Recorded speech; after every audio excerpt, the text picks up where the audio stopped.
Bonjour à toutes et à tous et bienvenue à Libre Ensemble, votre rendez-vous de la laïcité.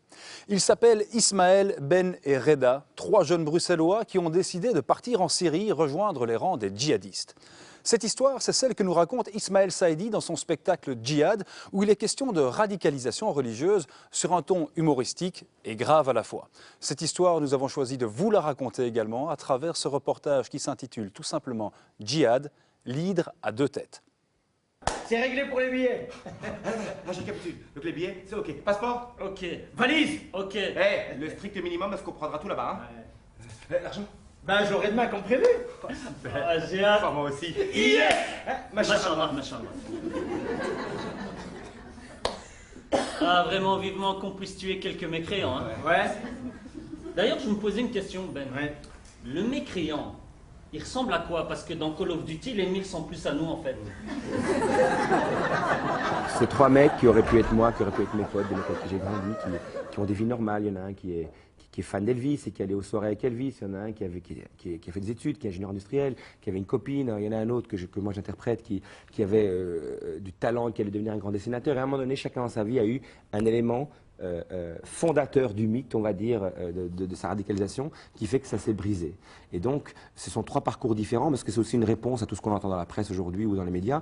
Il n'y a pas de profil type, en fait. C'est des parcours qui sont complètement différents. On peut arriver à la radicalisation, c'est fascinant d'ailleurs, même sans être musulman, finalement. Les mecs qui, un jour, se convertissent, qui ont des problèmes à régler avec la société, puis paf, qui partent. Et donc, c'était important de les balayer. Donc, pour vous parler un peu plus de mon personnage, je vais vous parler du leur. Ben, le mien, Ismaël, c'est un dessinateur. C'est un mec qui dessine et qui adore faire ça. Puis un jour, on lui dit que si tu dessines, tu vas en enfer parce que l'islam interdit les représentations. Et il arrête parce que voilà, il n'a pas envie d'aller en enfer et toute sa vie se brise parce qu'il n'a plus aucun moyen de faire sortir cet art qui devient finalement de la rage, qui devient de la haine, puis qui devient de la violence. Tu sais ce que pense notre religion des dessinateurs? Ouais, je sais. C'est beau. Ouais. C'est l'enfer qui attend les dessinateurs. Même le gars qui a dessiné Bob l'éponge. Surtout lui. Parce qu'en lui, en plus, il boit de l'alcool. Ah ouais. Ah, l'alcool, c'est pas bien, non? Ah. Non, l'alcool, non. Mais toi, t'as arrêté. Hein? Tu t'es repenti. Tu t'es repenti. C'est quand la dernière fois que t'as bu? Hein? Bah, tu vois là le gribouillis qu'il a fait, ça va pas l'envoyer en enfer? Change pas de sujet, hein. Réponse, s'il te plaît. Ben non, ça va pas l'envoyer en enfer. Bah, disons que moi j'ai fait un gribouillis d'alcool dans l'avion, voilà. Quoi? Autre chose dans le spectacle, qui est l'humour. L'humour est un vecteur super important pour pouvoir faire passer des choses, parce que l'histoire à la base, elle est déjà tragique.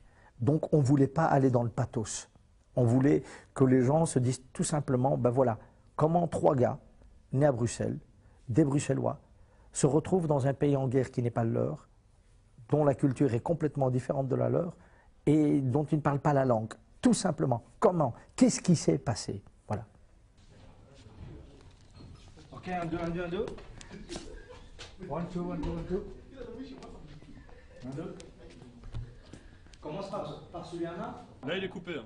And let me present you the best example of his time. Here you are, Elvis Bruce Lee! Ouais, c'est bon. Okay, guys, let's go. 1, 2, 1, 2, 3, 4. I corner the track. I can walk down because I love you too much, baby. I want you to know my baby. YMC. What you doing to me? When you need my baby in your eyes, I want you to know my baby. Corner the track. Disons que mon personnage, c'est un peu le mentor du groupe, un prédicateur entre guillemets hors norme, puisqu'il a une veste en cuir, qu'il a eu une double vie avant. Il est toujours là pour les ramener à la fois, voilà, et non pas à la raison. Il est convaincu que le djihad est la seule solution pour le groupe et pour lui, et que ça va sauver le monde. Et à la fois, il a son côté aussi humain qui transparaît. En tout cas, on a voulu lui donner aussi une humanité, sans excuser naturellement tout ce qu'il fait, hein, et ce qu'il va faire. Et mon personnage a une deuxième vie, c'est ça qui est intéressant, comme beaucoup d'entre nous. Et lui, il a été fan d'Elvis. Mon père n'a jamais accepté ma fascination ni ma passion pour Elvis. Surtout lorsque je mettais mon costume blanc paillettes et que je traversais la rue de Ribeaucourt. Ça aide pas, ça, je crois. Je crois même qu'il avait un peu honte de moi. Hein. Alors j'ai décidé de mettre toute mon énergie dans la prière et j'étais à la mosquée tous les jours, pour apprendre le vrai sens de la vie. Et depuis ce jour-là, grâce à Dieu, dans le quartier, tout le monde me respecte. Alors quand l'imam m'a demandé d'aller rejoindre nos frères en Syrie, j'ai dit oui sans hésiter. J'ai accepté. En Syrie aussi, les sionistes dirigent le mal contre nous.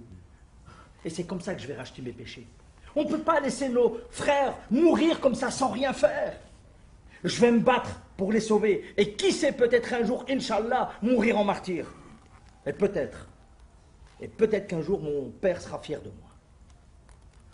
Triste ton histoire, hein. Le personnage que je campe dans cette pièce est un gars, un fan de jeux vidéo, comme beaucoup de jeunes qui pensent qu'il va faire une partie de Call of Duty version grandeur nature et qui part en se disant, ben voilà, nous on va défendre la veuve et l'orphelin. Et quand je vois à la télévision tous ces enfants qui meurent en Palestine et tout ça, ces gens qui souffrent, ce gars mélange un petit peu tout. Il pense qu'il va vraiment sauver des civils. Et comme beaucoup, en partant, c'est la désillusion. Bon, le garçon est très naïf. Il y en a qui disent qu'il est un peu idiot. Moi, je ne le trouve pas si idiot que ça, parce que dans sa bêtise, dans sa naïveté plutôt, il relève pas mal de questions très intéressantes. On faisait des concours de sosie. À la fin du séjour, on est allé se recueillir sur la tombe du King. Et c'est là que l'horreur m'est tombée dessus sans me prévenir. Quoi ça? Son vrai nom n'était pas Elvis, mais Elvis Aaron Presley. Eh ouais. Eh, c'est grave, ouais. Et pourquoi c'est grave? Mais tu comprends pas, Reda, tu comprends pas. Aaron! C'est un nom de juif! Oh, c'est vrai ça. Pendant tout ce temps-là, j'étais fan d'un juif. Eh ouais. Et on peut pas en fait. En fait, pour moi, la problématique de la radicalisation, ou même plus globale, c'est que c'est une hydre qui a deux têtes, donc une tête qui a un problème sociétal et l'autre tête qui a un problème communautaire. Alors le problème sociétal, c'est très simple, c'est qu'il y a des pans de quartier et de générations qui ont été abandonnés.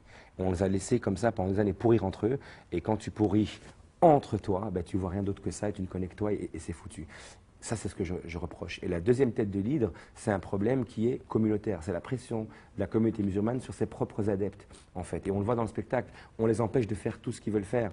Leurs rêves sont brisés parce qu'il y a une vision aujourd'hui de l'islam qui n'a rien à voir avec l'islam tel qu'il est censé être, qui est binaire. C'est tu peux pas, et il n'y a rien entre. Et ces jeunes nés ici sont ravagés à un moment donné. Alors ce n'est pas que ça le problème, mais celui que moi j'ai connu en tant que Bruxellois né à Saint-Josse, c'est ça que j'ai vu autour de moi, des vies brisées à cause de ces deux problèmes-là. On a besoin d'aide, on a tous besoin d'aide. On a besoin d'aide lorsque ça ne va pas, on a besoin d'aide en tant que Belges musulmans, on a besoin d'aide aussi, en fait, à un moment donné. On ne peut pas nous renvoyer chaque fois la balle. Il y a des trucs qu'on fait, et je dis dans la pièce, qui déconnent complètement, et on essaie de travailler ça. On a besoin d'aide, on vit ensemble, que ce soit les juifs, les chrétiens, les athées, les laïcs ou pas, on a besoin d'aide. Et si on ne s'entraide pas, ça ne marchera pas. Et ces gars, avant de partir, ont besoin d'aide. Donc soit on les aide, soit après on ne vient pas se plaindre qu'ils partent.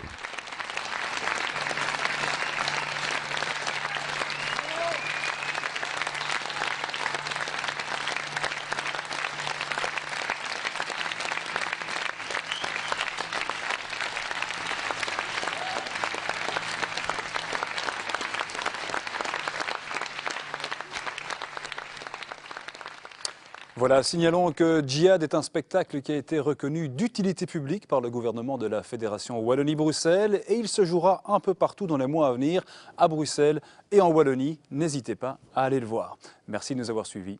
Bonsoir.